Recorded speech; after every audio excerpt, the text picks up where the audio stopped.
Hello students, मैं शुभम श्रीवास्तव आज आपके लिए बड़ा ही इंटरेस्टिंग टॉपिक लेकर आया हूँ मैकेनिक्स।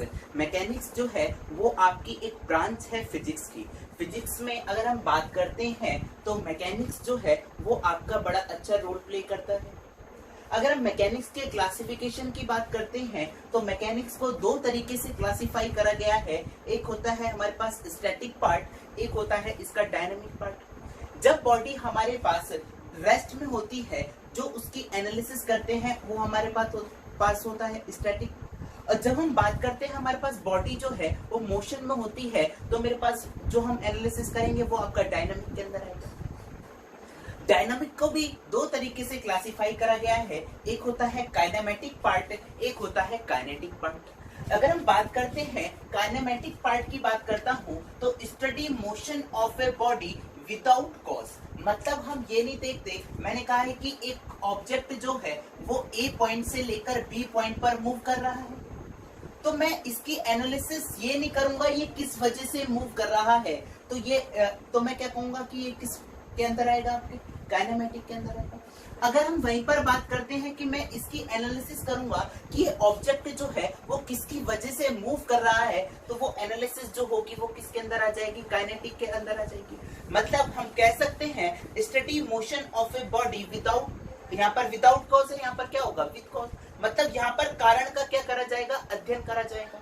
ठीक है, अगर हम बात करते हैं तो काइनेमेटिक और काइनेटिक के अंदर हम चार पार्ट कवर अप करते हैं। फर्स्ट पार्ट है आपका लीनियर मोशन, सरल रेखा में गति। सेकंड पार्ट है आपका प्रोजेक्टाइल मोशन, जिसे हम बोलते हैं प्रक्षेप्य गति। तीसरा पार्ट है आपका सर्कुलर मोशन, जिसे हम बोलते हैं वृत्तीय गति। चौथा पार्ट है आपका रोटेशनल मोशन। तो एक एक पार्ट हम डिस्कस करते हैं। सबसे पहले मैं डिस्कस करता हूं आपसे लीनियर मोशन।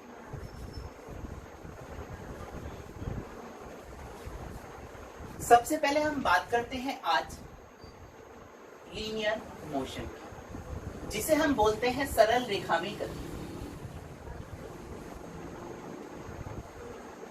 अगर मेरे पास कोई ऑब्जेक्ट जो है वो क्या कर रहा है, एक लाइन पर मोशन कर रहा है, मतलब वन डायमेंशनल मोशन कर रहा है, तो मैं कैसा कहूंगा ये क्या है, मेरे पास एक सरल रेखा में गति है। ठीक है, तो हम बात करते हैं, मैंने कहा है ये ए से लेकर बी तक ऑब्जेक्ट क्या कर रहा है, मूव कर रहा है। तो वन डायमेंशनल जो है, जो आपकी एक विमीय गति जो होती है वो क्या कहलाती है, आपकी लीनियर मोशन कहलाता है। इसमें हम कुछ पैरामीटर्स देखते हैं जो आपके काम आएंगे। सबसे पहले मैं बात करता हूं आपकी दूरी की। दूरी को हम बोलते हैं डिस्टेंस। डिस्टेंस होती क्या है समझिएगा।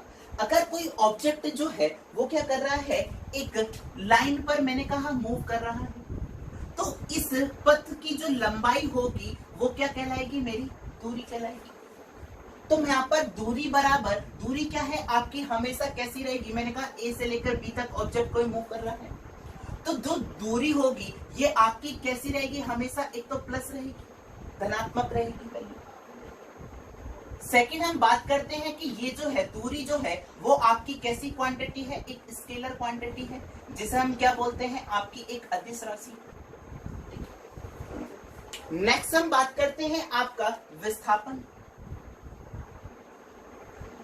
विस्थापन को हम इंग्लिश में बोलते हैं आपका डिस्प्लेसमेंट।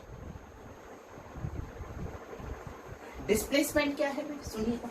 जैसे सपोज दैट मैंने कहा है कि कोई एक पर्सन है, वो अपने घर से लेकर स्कूल तक जाता है, ठीक है, और उसके घर से स्कूल की दूरी है, मान लिया है 6 किलोमीटर दूरी है।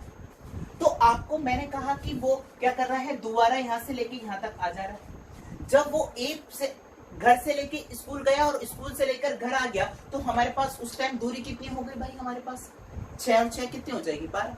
और विस्थापन कितना हो जाएगा, 0, क्योंकि आपका जो विस्थापन जो होता है, डिस्प्लेसमेंट जो होता है, वो आपका डिपेंड करता है only initial and final position पर। सपोज दैट मैंने कहा है कि यहाँ पर जो पर्सन है वो घर नहीं आता है, 2 किलोमीटर बाद कुछ रुक जाता है, तो मैंने कहा है कि आपका डिस्टेंस और डिस्प्लेसमेंट कितना हुआ। जब आपका डिस्टेंस कितना हो जाएगा, आपका इस टाइम 8 हो जाएगा, और डिस्प्लेसमेंट कितना हो जाएगा आपके पास, जो आपकी इनिशियल और फाइनल पोजीशन के बीच की जो मिनिमम डिस्टेंस है वो क्या हो जाएगी, आपकी डिस्प्लेसमेंट हो जाएगी। मतलब इस केस में आपका डिस्प्लेसमेंट कितना हो जाएगा, आपका 4 किलोमीटर। तो मैं यहां से लिख सकता हूं कि डिस्प्लेसमेंट जो है वो आपका can be positive, negative and zero. मतलब धनात्मक भी हो सकता है, ऋणात्मक भी हो सकता है और शून्य भी हो सकता है। अगर हम डिस्प्लेसमेंट की बात करते हैं तो ये क्या है, आपकी एक वेक्टर क्वांटिटी है जिसे हम बोलते हैं एक सदिश राशि। नेक्स्ट हम बात करते हैं, थर्ड पैरामीटर कंसीडर करते हैं। आपको पता है चाल बराबर क्या होता है, दूरी बटा के समय, ये तो है। तीसरे है आपकी चाल, जिसे हम बोल रहे हैं आपकी स्पीड। चाल बराबर स्पीड इक्वल टू क्या होता है, आपका डिस्टेंस अपॉन टाइम, ये तो होता है। तो आपको पता है डिस्टेंस जो है, दूरी जो है वो कैसी है भाई, एक मेरे पास एक स्केलर क्वांटिटी, और टाइम भी क्या है, आपकी एक स्केलर क्वांटिटी है। तो आपकी चाल जो है वो भी क्या हो जाएगी, एक स्केलर क्वांटिटी हो जाएगी, नहीं हो जाएगी, जिसे हम बोलते हैं आपकी अदिश राशि। ठीक है।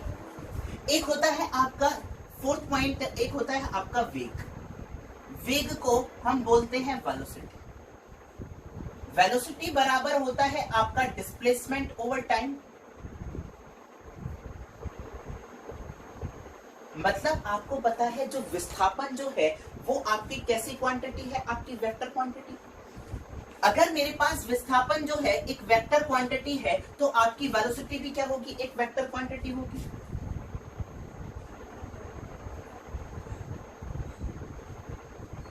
यानी कि आपकी वेलोसिटी क्या है, एक वेक्टर क्वांटिटी है। वहीं पर अगर हम यूनिट की बात करते हैं, यूनिट क्या होती है, दोनों की सेम होती है। ये क्या हो जाएगा, मीटर पर सेकंड, और इसकी भी आपकी वेलोसिटी की जो यूनिट हो जाएगी वो क्या हो जाएगी, आपकी मीटर पर सेकंड। ठीक है। आपको पता है डिस्टेंस और डिस्प्लेसमेंट क्या होता है। अगर मैं दूरी कहता हूं, दूरी जो है वो आपकी हमेशा ज्यादा रहेगी या इक्वल रहेगी आपके विस्थापन से। मतलब डिस्टेंस जो है वो ऑलवेज ग्रेटर देन और इक्वल टू डिस्प्लेसमेंट। या मैं बोल सकता हूं दूरी और विस्थापन का जो रेशियो होगा, अर्थात डिस्टेंस ओवर डिस्प्लेसमेंट का जो रेशियो होगा वो आपका क्या होगा, हमेशा ग्रेटर देन और इक्वल टू 1 के बराबर होगा। ठीक है। फिफ्थ पॉइंट डिस्कस करते हैं हम, एक्सेलरेशन। पहले आपका छोटा सा पहले कॉन्सेप्ट बिल्डअप करवा रहा हूं, फिर हम आगे बढ़ेंगे लीनियर मोशन। एक्सेलरेशन को हम बोलते हैं आपका हिंदी में त्वरण। त्वरण क्या होता है समझिएगा ध्यान से। अगर मेरे पास कोई एक बॉडी एक यूनिफॉर्म मोशन से गति ना करके एक वेरिएबल स्पीड पर गति करती है तो मेरे पास क्या अराइज होता है, आपका त्वरण अराइज होता है। तो मतलब मैंने कहा है कि एक ऑब्जेक्ट जो है वो क्या कर रहा है, पहले कोई और स्पीड थी, फिर कुछ और स्पीड हो गई, मैंने कहा है t समय बाद उसकी u स्पीड हो जाती है। तो यहाँ पर देख रहा हूं त्वरण जो है, त्वरण को कैसे डिफाइन करा गया है, आपका rate of change of velocity जो है वो क्या कहलाएगा, आपका एक्सेलरेशन कहलाएगा। रेट जब भी हमें पता करना होता है तो रेट जब भी हम कहेंगे तो उसका मतलब क्या है, आपका टाइम से डिवाइड करते हैं। इसके अंदर चेंज आ रहा है वेलोसिटी, और चेंज जब भी हम लेते हैं वो क्या लेते हैं, हम फाइनल माइनस का इनिशियल। तो मैंने कहा है इसकी फाइनल वेलोसिटी कितनी है v, और initial velocity t। Initial velocity इसकी कितनी है t। तो एक्सेलरेशन को हम डिनोट करते हैं a बराबर v माइनस का u अपॉन t। या मैं इसको ऐसे करके ले सकता हूँ a बराबर change in v upon time.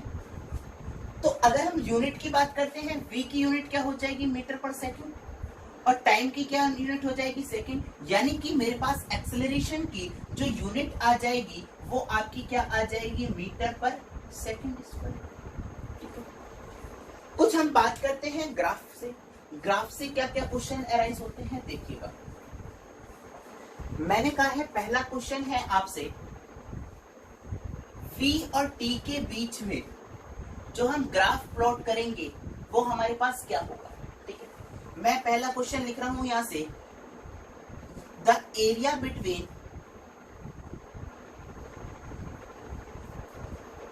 V and T graph. Area जब भी हमें निकालना हो कि हमारे पास एरिया गिवन क्या देगा, V और T के बीच में जब आप ग्राफ प्लॉट करोगे तो ये एरिया क्या आएगा। जब भी आपको इस टाइप का क्वेश्चन आ जाए, सिमिलरली आपको कुछ नहीं करना है, इसको क्या करना है, y एक्सिस पर जो लिखा हुआ है और x एक्सिस पर जो लिखा है उन दोनों का मल्टीप्लाई कर देना है। तो आपका v क्या है, यहाँ पर आपकी यूनिट लिखने हैं मीटर पर सेकंड, और टाइम की यूनिट क्या हो जाएगी आपकी सेकंड। तो सेकंड से सेकंड कट गया तो यानी कि किसकी यूनिट है हमारे पास मीटर। तो मैं यहाँ पर कह सकता हूँ v और t के बीच में जो एरिया होगा वो आपका क्या देगा भाई, आपकी डिस्टेंस। क्या देगा आपका डिस्टेंस। अगर मैंने कहा है ये सिमिलर, अगर मैं कह रहा हूं कि slope between v and t graph, मेरा क्वेश्चन क्या है सुनिएगा ध्यान से दोबारा, द स्लोप बिटवीन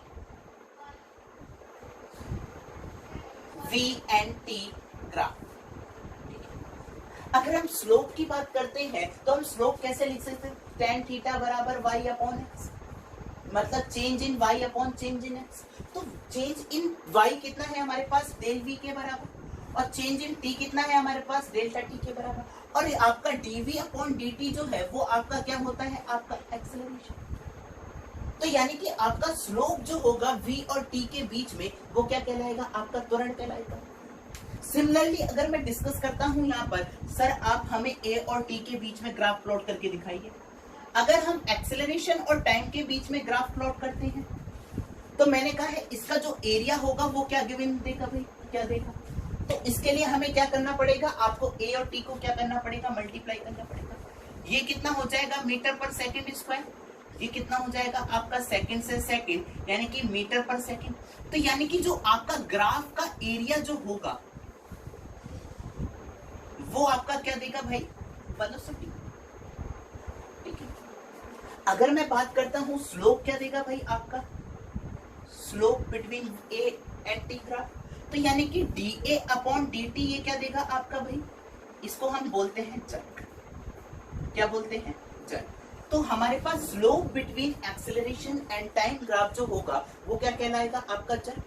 ठीक है, तो हमने यहाँ पर कुछ नोटेशन देखे हैं डिफरेंशियल फॉर्म में, देखिएगा एक बार और रिपीट करवा रहे हैं। जैसे आपको पता है v बराबर क्या लिखते थे आप, ds अपॉन dt के लिखते थे, और एक्सेलरेशन क्या लिखते थे आप, dv अपॉन dt। आप इस पे क्या करो, ds का नीचे मल्टीप्लाई करो, ds का ऊपर मल्टीप्लाई करो, ये करा तो ds अपॉन dt ये क्या बन गया आपका v। तो एक्सेलरेशन जो है वो आपका कितना आ गया, v dv अपॉन ds। यानी कि जब आपका एक्सेलरेशन कांस्टेंट नहीं है टाइम के रेस्पेक्ट में, तब आपको क्या निकालना है, कौन सी इक्वेशन यूज करनी है, ये वाली। ठीक है, अगर हम बात करते हैं कि मैंने वेलोसिटी को डिफरेंशिएट करा टाइम के रिस्पेक्ट में तो एक्सेलरेशन मिला। अगर मैं एक्सेलरेशन को टाइम के रिस्पेक्ट में डिफरेंशिएट करता हूं तो हमें क्या मिलता है, जड़। इस टाइम को हम क्या कर सकते हैं, s के रेस्पेक्ट में भी लिख सकते हैं। कैसे लिखोगे, ये कितना हो जाएगा आपका, a बराबर क्या रखोगे यहाँ पर, dv अपॉन dt। तो ये कितना हो जाएगा, del to v upon del t2। अगर हम v बराबर ds अपॉन dt लिखेंगे तो ये कितना हो जाएगा, dqs अपॉन dtq। यानी कि जड़ की जो वैल्यू आ जाएगी वो कितनी आ जाएगी आपकी, dqs अपॉन dt का होल क्यूब। ठीक है, आगे डिस्कस करते हैं हम equation of linear motion. Equation of linear motion को डेराइव करने के आपके बहुत तरीके होते हैं, ग्राफ के थ्रू कर सकते हो, डिफरेंशिएट करके कर सकते हो, और इक्वेशन को आप बैलेंसिंग करके क्या कर सकते हो, आप इक्वेशन डेराइव कर सकते हो। तो आपको डेरिवेशन की नीड नहीं है, फिर भी हम थोड़ा बहुत आपको बताते हैं। देखिएगा, सबसे पहले मैं इक्वेशन की बात करता हूं तो आपको पता है एक्सेलरेशन क्या होता है आपका, change in velocity upon time. ये तो होता है। इस टाइम को मैं कैसे करके लिख सकता हूँ, v माइनस का u अपॉन a, ऐसे करके लिख सकता हूँ। अगर मैं इस इक्वेशन को सिंप्लीफाई करता हूँ तो मैंने यहाँ पर क्रॉस मल्टीप्लाई करा तो कितना हो जाएगा, at बराबर v माइनस का u। तो यहाँ से v बराबर आपका क्या आ जाएगा, u प्लस का at। ये हो गई आपकी पहली इक्वेशन ऑफ लीनियर मोशन, ठीक है। नेक्स्ट हम बात करते हैं आपकी सेकंड इक्वेशन की। आपको पता है डिस्प्लेसमेंट आपका, जब वेलोसिटी बराबर क्या है आपका डिस्प्लेसमेंट ओवर टाइम, तो आप क्या लिख सकते हो, एवरेज वेलोसिटी के लिए क्या लिखोगे आप, total displacement over total time. तो यहां से मैं क्या लिख रहा हूं, डिस्प्लेसमेंट बराबर टोटल डिस्प्लेसमेंट जो हुआ है that is equal to average velocity into time. तो हम यहाँ पर क्या कर रहे हैं, आपको पता है डिस्प्लेसमेंट को रिप्रेजेंट कर रहा हूं मैं यहाँ से s से, और v जो है, v क्या है आपका फाइनल वेलोसिटी, और u जो है, u क्या क्लासिफाई करता है आपकी इनिशियल वेलोसिटी। तो यहां से आपका s बराबर क्या हो जाएगा, एवरेज वेलोसिटी जब मैं निकालूंगा तो आप इन दोनों का समेशन करोगे, डिवाइड बाय 2 करोगे, और टाइम को मैं यहाँ पर क्या लिख दे रहा हूँ, इनटू t। तो आप देखो यहाँ पर v बराबर u प्लस at यहाँ पर पुट कर दो। जब आप यहाँ पर पुट करोगे v बराबर u प्लस का at, मैं यहाँ पर पुट कर रहा हूँ v बराबर u प्लस का at प्लस का u अपॉन 2 इंटू t।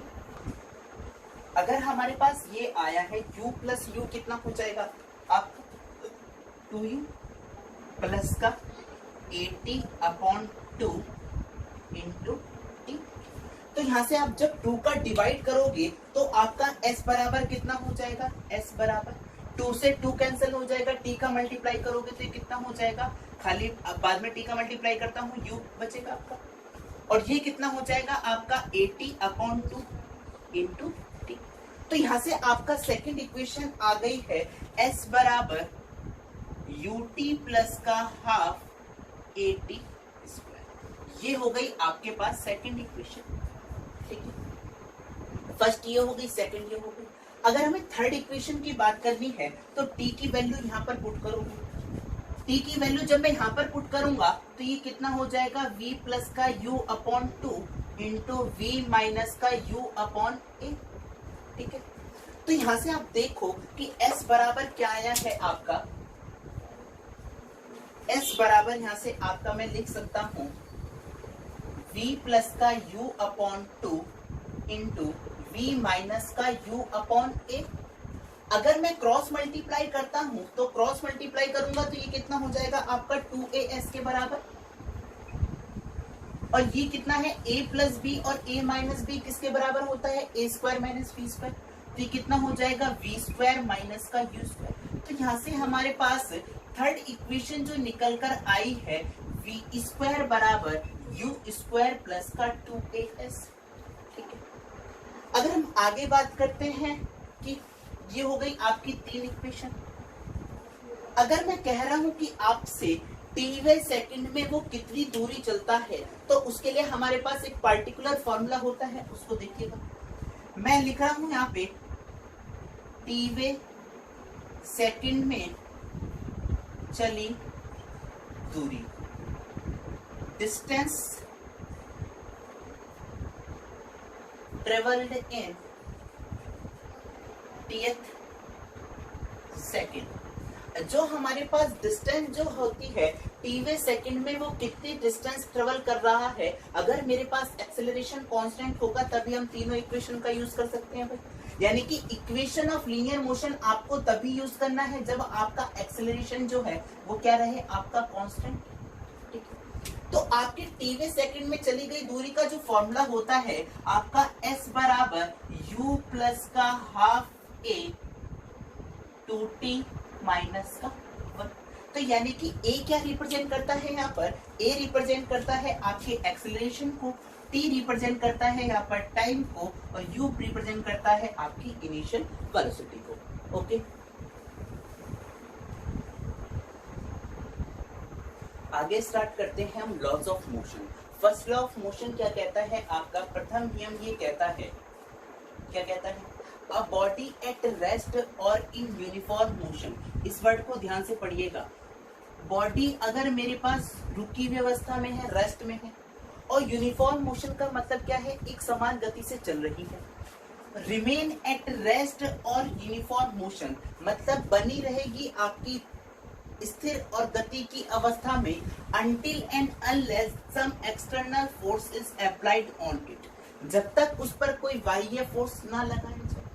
तो ये क्या होता है आपका फर्स्ट लॉ कहता है। फर्स्ट लॉ के अगर हम एग्जांपल की बात करते हैं, tightening of a seat belt in a car. अगर मेरे पास अगर हम क्या करते हैं ब्रेक अप्लाई करते हैं तो आपका क्या होता है कि जब सीट से एकदम क्या होता है आगे की तरफ जाते हो और सीट बेल्ट क्या करती है आपको आगे जाने से रोकती है। तो यहाँ पर कह रहा है tightening of A seat belt in a car. और अगर हम बात करते हैं आपका जैसे ब्रेक लगाते हैं तो हमारी बॉडी क्या होती है आगे की तरफ झुक जाती है।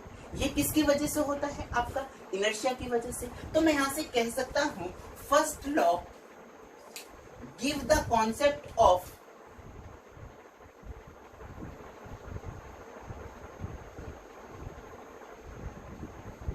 इनर्शिया, अर्थात जड़त्व का जो कॉन्सेप्ट निकलकर आया था वो आपका कहां से निकलकर आया था फर्स्ट लॉ से। सेकंड बात करते हैं ए बॉल रोलिंग डाउन अ हिल। अगर मेरे पास हिल से अगर पहाड़ों से मैंने कहा है मेरे पास एक बॉल ड्रॉप कर दी जाती है, वो क्या करती है रोल होकर क्या करती है धीरे धीरे आएगी। अगर वो जब तक उस पर फ्रिक्शन फोर्स अप्लाई नहीं होगा तब तक वो क्या रहेगी रोलिंग कंडीशन में रहेगी। नेक्स्ट हम बात करते हैं dusting of a mat by stick. अगर आप क्या करते हो सपोज दैट मैंने कहा है मेरे पास ये मैट है और इसके ऊपर डस्ट लगी हुई है। अगर मैं यहाँ पर एक्सटर्नल फोर्स अप्लाई कर रहा हूं इस पर, जब तक मैं इस पर एक्सटर्नल फोर्स अप्लाई नहीं करूंगा तब तक ये डस्ट क्या है हमारे पास आपकी मैट पर लगी रहेगी। तो यानी कि ये स्टेशनरी पोजीशन में रहेगी आपकी डस्ट। अगर मैं जब इस पर डस्ट को मैं क्या करता हूँ स्टिक के थ्रू झाड़ता हूँ तो क्या होगा मेरे पास डस्ट क्या हो जाएगी गिर जाएगी। तो यानी कि डस्ट क्या हो जाएगी आपकी मूविंग कंडीशन में आ जाएगी। नेक्स्ट हम बात करते हैं falling of dry leaves on shaking of tree. अगर मैं पेड़ को हिलाता हूं तो उसकी जो पत्तियां होती हैं सूखी वो क्या हो जाती हैं आपकी गिर जाती हैं। तो वो आपका किसके एग्जांपल हैं आपके फर्स्ट लॉ के। ठीक है, अगर हम बात करते हैं सेकंड लॉ की, नेक्स्ट हम बढ़ते हैं आपका सेकंड लॉ। सेकंड लॉ क्या कहता है, आगे स्टार्ट करते हैं सेकंड लॉ। सेकंड लॉ क्या कहता है आपका the rate of change of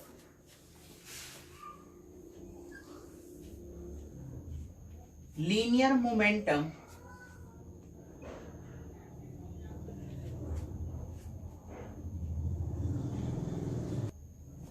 is equal to applied force। मतलब जो आपका फोर्स होगा वो क्या होगा आपका change in linear momentum with respect to time. अगर हमें पता है लीनियर मोमेंटम को मैं क्या लिख सकता हूं, लीनियर मोमेंटम को मैं क्या लिख रहा हूं P बराबर m इंटू वी, और m को मैं अगर यहां से अलग निकालता हूं तो dv अपॉन dt बराबर कितना हो जाएगा आपका F बराबर m इंटू ए। यानी कि आपका F बराबर m इंटू ए जो है वो कहां से है आपका सेकेंड लॉ से। ठीक है, अगर हम कुछ एग्जाम्पल की बात करते हैं आपका एग्जाम्पल में अगर मैं लिखता हूं फर्स्ट, आपको पता है it is easier to pull a car with respect to truck than truck. मतलब अगर मेरे पास ट्रक के कंपेयर में अगर मैं कार को क्या कर रहा हूं पुल कर रहा हूं तो क्या है इजी है। तो मेरे पास कहने का मतलब क्या है, अगर मैं यहां पर सेम फोर्स अप्लाई कर रहा हूं और क्या कर रहा हूं आपका सेम एक्सेलरेशन है तो आपका मास किसका ज्यादा है आपका ट्रक का, और कार का मास क्या है हमारे पास कम है।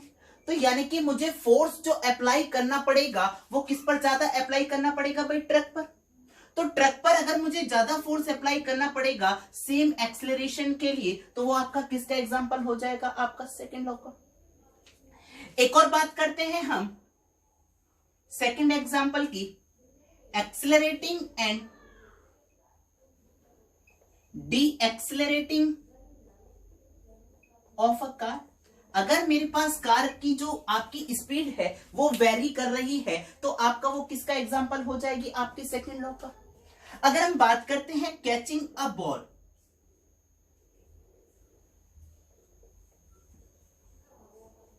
अगर हम बॉल को क्या करते हैं, कैच करते हैं, यानी कि मैं उसके मोमेंटम को क्या कर रहा हूं, चेंज कर रहा हूं, जिससे मेरे पास फोर्स जो है आपके हाथ पर जो लगे वो क्या लगे, कम से कम लगे। तो आपका कैचिंग ऑफ ए बॉल जो होगा वो आपका क्या होगा, सेकंड लॉ का एग्जांपल होगा।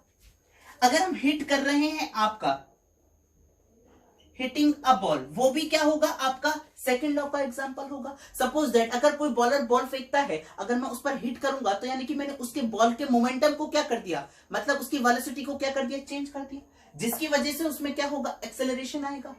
तो मेरे पास यहां पर F बराबर क्या होता है, आपका मास इंटू एक्सेलरेशन। नेक्स्ट हम बात करते हैं आपका थर्ड लॉ। थर्ड लॉ क्या कहता है आपका, every action has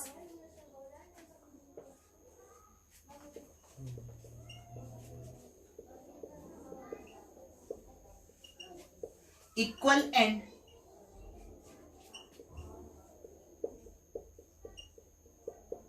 opposite reaction. मतलब कहने का मतलब क्या है, एक्शन होगा तो वहां पर क्या होगा, रिएक्शन भी प्रेजेंट होगा। तो मैं यहां से लिख सकता हूं कि action and reaction always exist in pair. Action और रिएक्शन क्या होंगे, हमेशा पेयर में एग्जिस्ट करेंगे। सपोज दैट मैंने कहा है एक ऑब्जेक्ट ये है, एक ऑब्जेक्ट ये है, ये ऑब्जेक्ट ए है, ये ऑब्जेक्ट बी है। ए जो है, जो फोर्स लगा रहा है वो कितने पे लगा रहा है, F on B due to A, और ये कितना हो जाएगा, F on A due to B.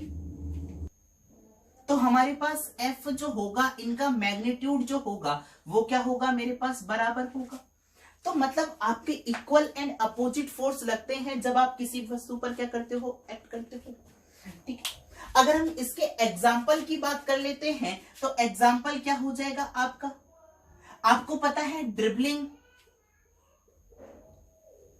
Of A basketball,